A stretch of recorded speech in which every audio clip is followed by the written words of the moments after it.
Halo, selamat siang. Di sini saya akan membahas tentang kenakalan remaja saat membolos. Di sini saya akan memanggil narasumber kita.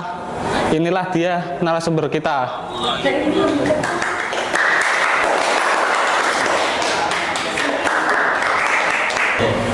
Halo Mas Indu. Halo, Pak Amin. Boleh perkenalkan diri lebih dahulu, Pak Amin? Oke, siap. Halo guys, perkenalkan nama saya Amin Budi Utomo. Saya di SMK sebagai STP 2K yang suka menindak siswa yang nakal-nakal. Gimana kabarnya, gitu. Pak Amin? Alhamdulillah Mas, sampai saat ini kabar saya luar biasa. Alhamdulillah. Gimana kabar Mas Indu ini hari ini? Alhamdulillah balik. Kok kayak juga. tegang banget nih? Gak apa-apa. Oke Pak, bolehkah cerita tentang kenakalan remaja apa saja sih Pak? Untuk kenakalan remaja pada saat ini tuh banyak faktornya Mas. Jadi untuk faktor kenakalan remaja itu bisa dari dalam, bisa dari luar. Contohnya kalau dari dalam itu semisal nih anak tersebut dikatakan tidak diurusi sama orang tua. Nah, itu bisa menyebabkan faktor anak tersebut itu menjadi liar.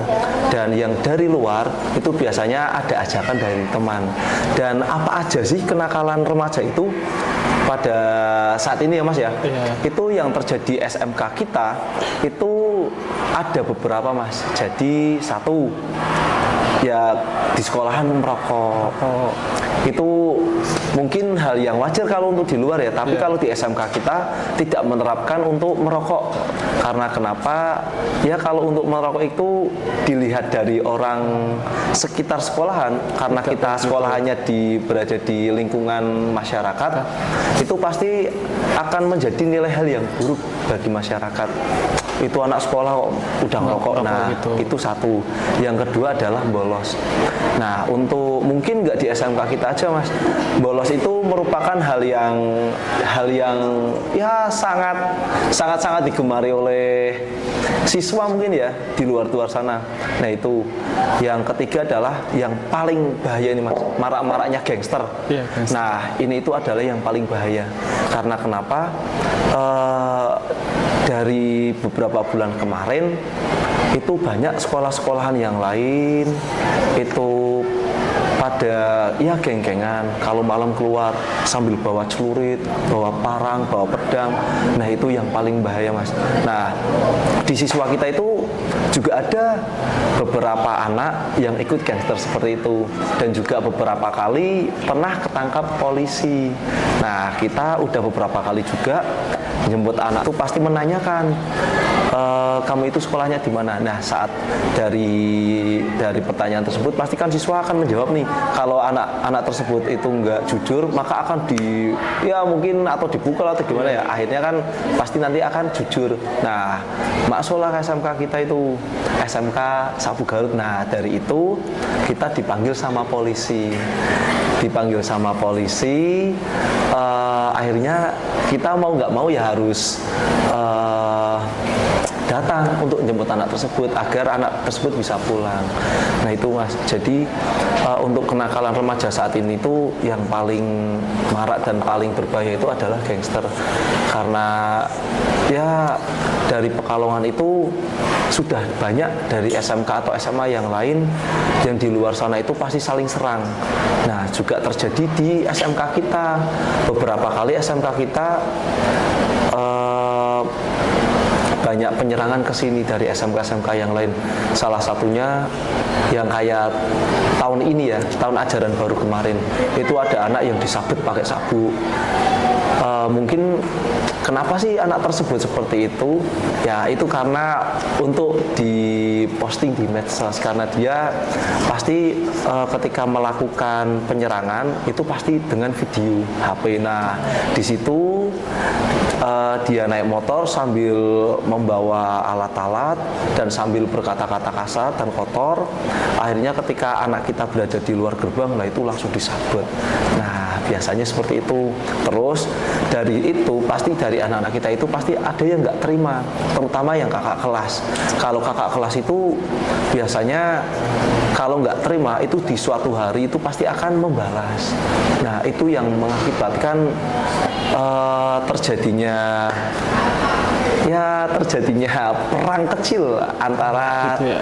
antar sekolah itu. Iya Pak. Nah, seperti itu Mas. Itu yang paling bahaya sih menurut saya, daripada mungkin kalau untuk narkoba dan untuk yang lain sih alhamdulillah di SMK kita semua sih masih aman. Tapi kalau untuk mabuk itu ada karena ya mungkin itu sudah terbiasa mabuk ikut anak-anak yang di lingkungan desanya Mas, dan itu juga kalau mabuk sih alhamdulillah nggak pada saat jam sekolah.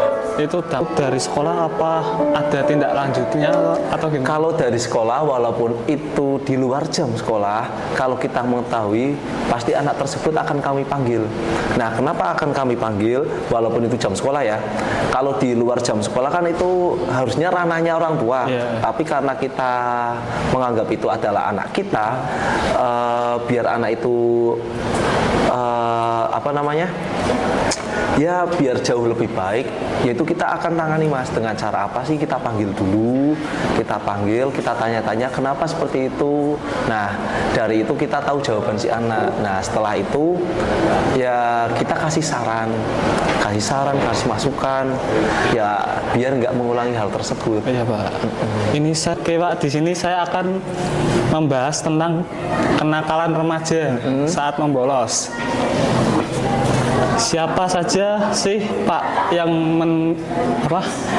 menindaklanjuti siswa dan siswi saat membolos, yang membantu?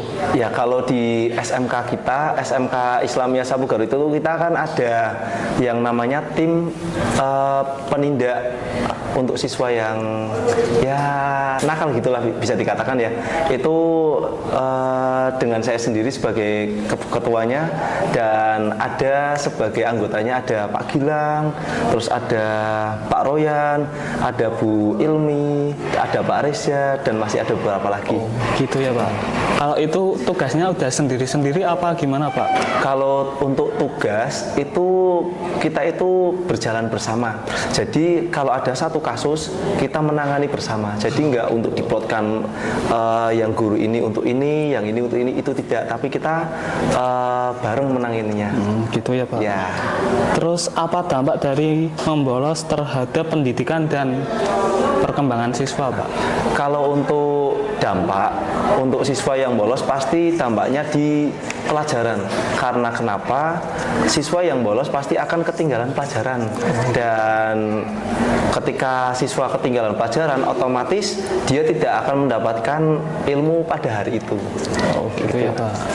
Terus kapan orang tua dan guru mengawasi siswa-siswi agar tidak membolos Pak? Kalau untuk hal mengawasi orang tua dan guru, itu orang tua kan emang wajib ya, kalau bisa 24 jam mengawasi anaknya. Dan kalau untuk guru, kita selalu setiap hari itu kan ada yang namanya monitoring absen.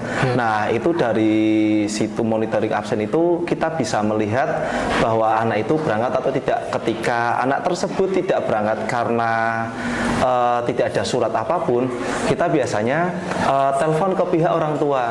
Nah, ketika kita telepon ke pihak orang tua dan orang tua tersebut ternyata kok bilangnya berangkat dari rumah, nah dari situ kita tahu bahwa anak tersebut itu berangkat dari rumah tapi tidak sampai sekolahan. Nah, dari situ kita tahu bahwa anak tersebut itu bolos. Biasanya seperti itu, dan itu kembali lagi juga ke orang tua. Dari kita nelpon, orang tua pun juga tahu kenapa kok dari sekolahan nelpon bahwa padahal anak saya itu berangkat. Nah, dari situ orang tua juga bisa tahu, Mas. Gitu nah, ya, seperti Pak. itu. Terus di mana tempat atau siswa saat membolos, Pak? Kalau untuk tempat itu biasanya siswa itu membolos di satu nih Mas, biasanya tempat PlayStation. Ya, biasanya main PS itu. gitu. Nah, yang kedua itu biasanya di warung yang ada wifi-nya. Nah, itu biasanya di warung-warung di daerah SMK sini itu agak banyak Mas. Jadi nggak hanya di SMK sini ya, bisa juga di desa-desa lain, karena selama ini saya mencari-cari tempat untuk biasa bolos itu agak jauh-jauh Mas. Dan itu yang dirasa mereka aman untuk bolos. Biasanya di sana sih ya tiduran, ngegame sama temannya, ngobrol sambil rokokan gitu. Oh gitu ya Pak. Terus mengapa pentingnya untuk memahami alasan dibalik perilaku membolos Pak? Nah, untuk memahaminya, ya jadi siswa itu diharapkan jangan bolos. Ya karena kenapa? Kasihan orang tua. Apalagi kita kan sekolah di swasta, yang notabene setiap bulan itu orang tua itu pasti membayar SPP. Nah dari itu kalian semua yang masih sekolah, baik kelas 1, 2, dan 3, diusahakan mengertilah orang tua. Karena kenapa? Orang tua yang sudah susah payah mencari uang demi kalian itu untuk sekolah, dan itu yang perlu dipahami ya. Jadi kamu jadi anak harus prihatin, oke? Oke Pak, terima kasih. Itu bagaimana pendapat guru ketika melihat siswa atau siswinya membolos Pak? Kalau pendapat kita sih ya pasti akan anak tersebut sih pasti akan kami panggil di hari berikutnya, dan kita pasti akan menanya, nah kenapa sih Mas kamu bolos, kenapa sih Mas kamu nggak berangkat, padahal kamu dari rumah udah berangkat, udah izin. Nah dari situ kita pasti akan mengetahui kenapa sih dia bolos. Nah kenapa dia dari rumah berangkat tapi nggak sampai sekolahan.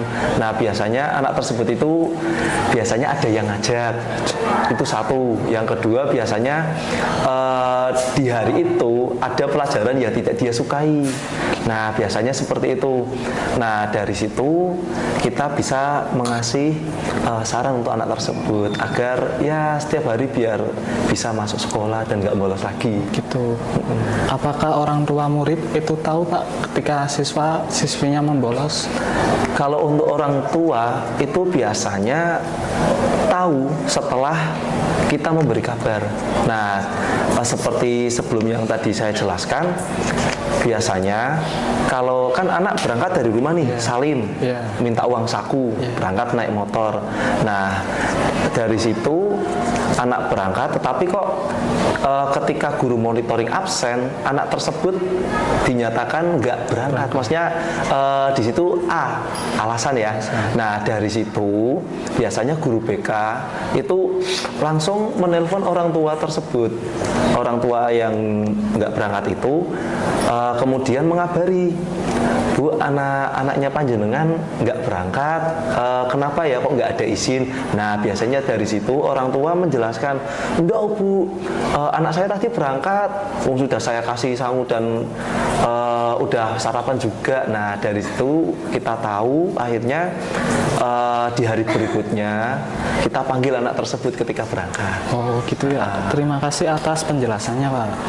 Siap Mas, sama-sama. Mungkin oke Pak, apakah ada pesan atau pesan buat teman-teman? Mungkin untuk pesan aja ini, pesan untuk kalian semua yang masih duduk di bangku sekolah, jadilah anak yang berbakti kepada orang tua, jadilah anak yang pejuang keras. Karena kenapa? Setelah lulus kalian pasti akan menemukan hidup yang sesungguhnya. Kalau kalian nggak belajar dari awal, tidak mau berjuang dari awal, maka kalian semua pasti akan kaget ketika kalian akan lulus. Karena kenapa? Setelah lulus dari SMA atau SMK itu adalah sudah memulai yang namanya dunia nyata. Karena kenapa? Pada saat kalian sudah lulus itu diharapkan oleh orang tua itu bisa bekerja. Itu bagi yang lulusan SMK. Katakan ketika masih duduk di bangku SMK, kok kalian suka nyambolos, kalian nakal, ketika disuruh pelajaran malah tidur. Nah, itu kalian akan merasakan ketika kalian sudah lulus. Kenapa sih baru merasakan ketika lulus? Karena dunia nyata itu ketika kalian sudah lulus. Di situ kalian akan mendapat banyak, ya namanya banyak omongan dari terutama tetangga. Tetangga itu ketika kalian sudah tahu kalian sudah lulus SMK, pasti akan menanyakan, Mas, kerja di mana? Nah, itu pasti pertanyaan yang akan diberikan kepada kalian. Nah, tapi ketika kalian sudah berjuang dari awal, mau prihatin, insya Allah ketika kalian lulus dari SMK, itu pekerjaan di sana insya Allah banyak yang menanti untuk kalian. Oke Mas, jadi untuk kalian di sana, jadilah anak yang istimewa. Semoga kalian di sana bisa membanggakan kedua orang tua. Oke Mas? Terima kasih dari saya. Assalamualaikum warahmatullahi wabarakatuh. Oke, terima kasih atas kesan dan pesannya. Semoga kesan dan pesannya bermanfaat bagi teman-teman semua. Cukup sekian dari saya. Wassalamualaikum warahmatullahi wabarakatuh. Waalaikumsalam warahmatullahi wabarakatuh. Mas Sindu. Terima kasih. Ya.